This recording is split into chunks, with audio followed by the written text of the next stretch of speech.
talking with famous people. By giving them that choice to make, that's enabling them, I would say. Or maybe So I shouldn't have given him any money. Should I have what? Bought him a I'm not sandwich saying, and given him a sandwich? I'm not saying that. I'm saying that's not your only option. Is there something better? Okay, but am I always obligated to do the best possible thing? This is altruism. Remember, I'm not obligated at all in the first place. So the question is, did I do a good thing by giving him $5, knowing that he could easily enough have spent it on booze, or maybe he bought hamburger at McDonald's with it, or who knows? But was that a good or bad thing? You said initially that I was enabling it. Yeah.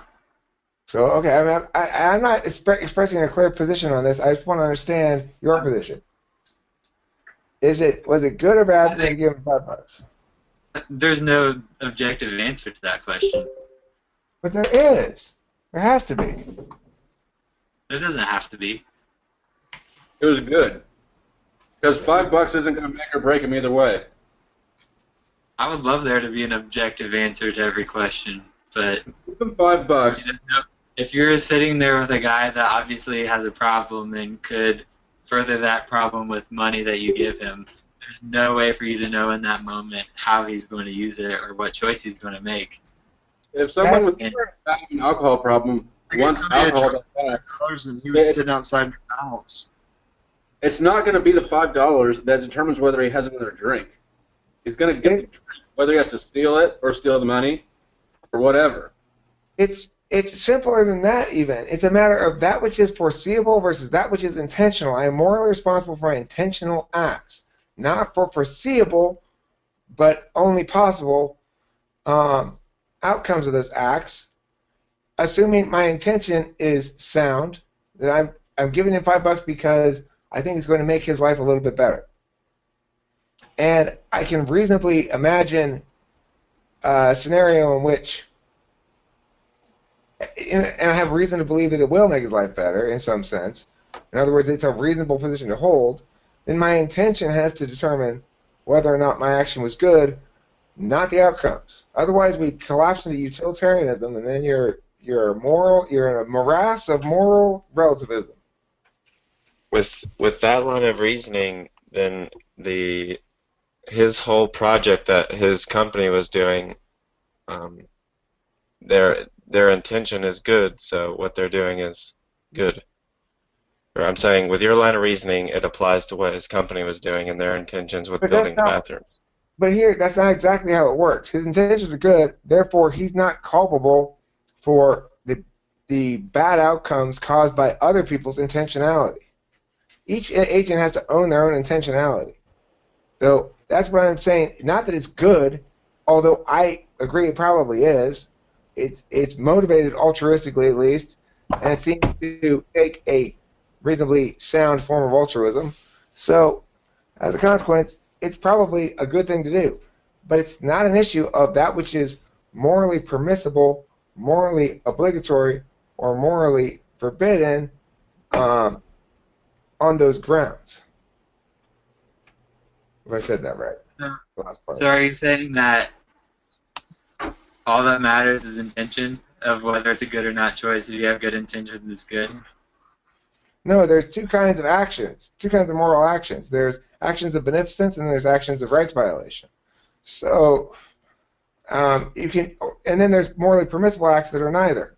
So there's three statuses, stati, of moral status that somebody can have, and it's going to be based on those vectors, whether or not there's a rights violation. It's the first thing that makes something morally impermissible, and like it's morally permissible to stand by and not do something when someone else is drowning. May not look good, may not win you any fans, but it's morally permissible. Whereas it's morally obligatory not to drown somebody.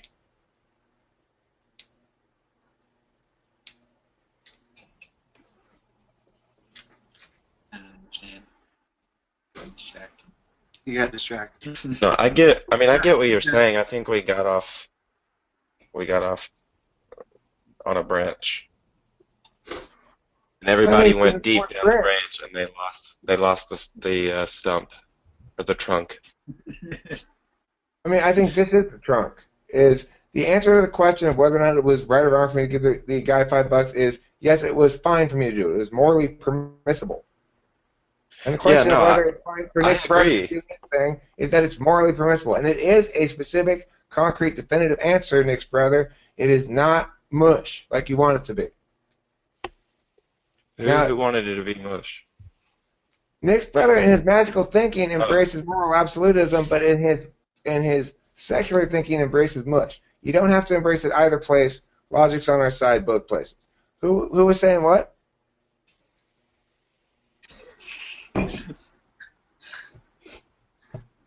Check out the website. You guys did. I looked at it. He designed the whole thing. I just took in so much.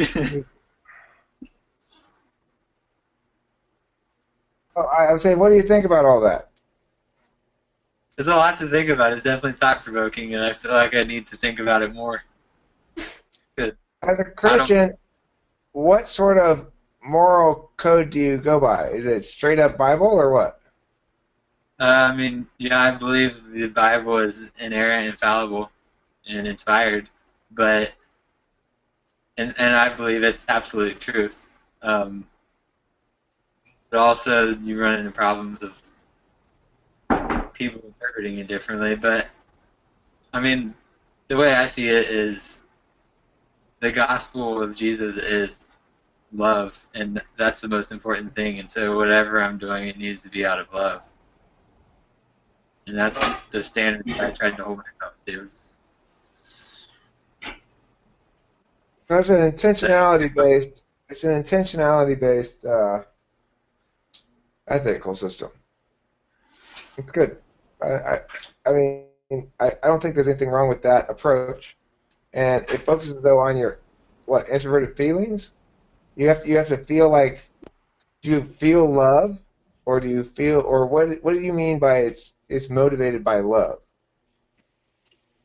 I mean,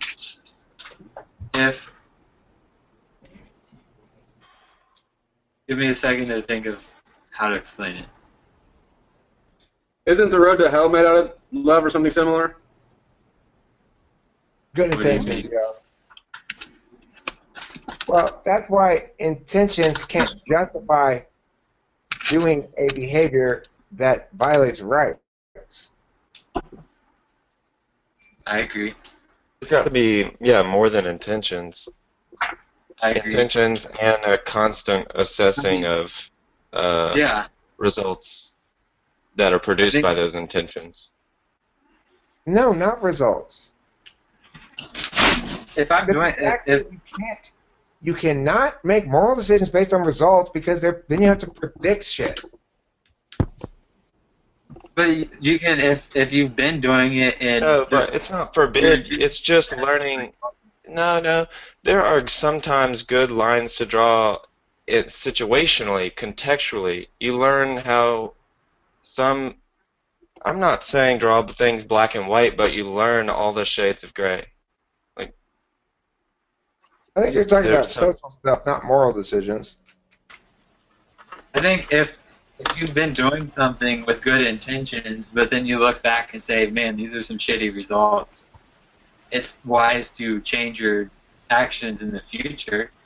And in that way, you don't have to predict. You're looking at past data or things that have happened already. Well, that may be a pragmatic decision, but it has no impact on the moral calculus. The behavior is still morally permissible either way. Now, you might say the next time, you're going to have bad results again.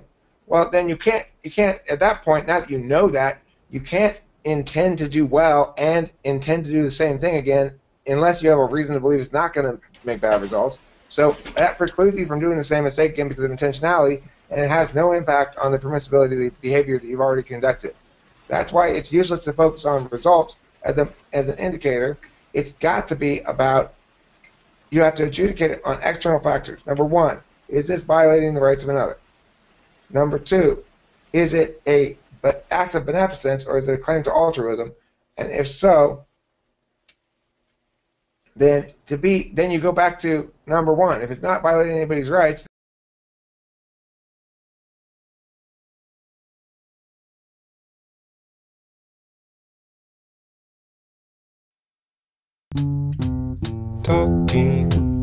Talking with famous people.